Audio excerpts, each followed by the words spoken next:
எல்லாருக்கும் வணக்கம். இன்றைக்கி நம்ம என்ன மூவி ரிவ்யூ பார்க்க போகிறோம்னா டூரிஸ்ட் ஃபேமிலி. அந்த மூவியை பற்றி தான் ரிவ்யூ பார்க்க போகிறோம். படத்தை பற்றி சொல்லணுன்னா ஃபீல் குட் மூவி, குடும்பத்தோடு எல்லோரும் போய் பார்க்கலாம்.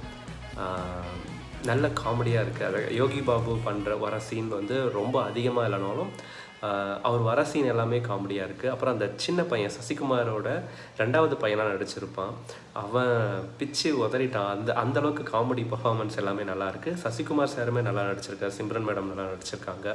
பெரிய பையன் கதாபாத்திரம் அவனோட கேரக்டர் அவன் நல்லா பண்ணியிருக்கான். எல்லாருமே நல்லா நடிச்சிருக்காங்க இந்த கதாபாத்திரத்தில். ஒரு மனித நேயம், அதாவது எதிர்பார்ப்பில்லாத உதவி பண்ணுறது, ஸோ அதெல்லாமே நல்லாயிருக்கும். ஸோ அவங்க இலங்கையிலேருந்து தமிழ்நாட்டுக்கு வந்து எப்படி சர்வே ஆகுறாங்க, அதில் வர ஃபன்கள். இந்த படத்துக்கு நான் வந்து 5க்கு 4 தருவேன். அவ்வளோதான். தேங்க்யூ.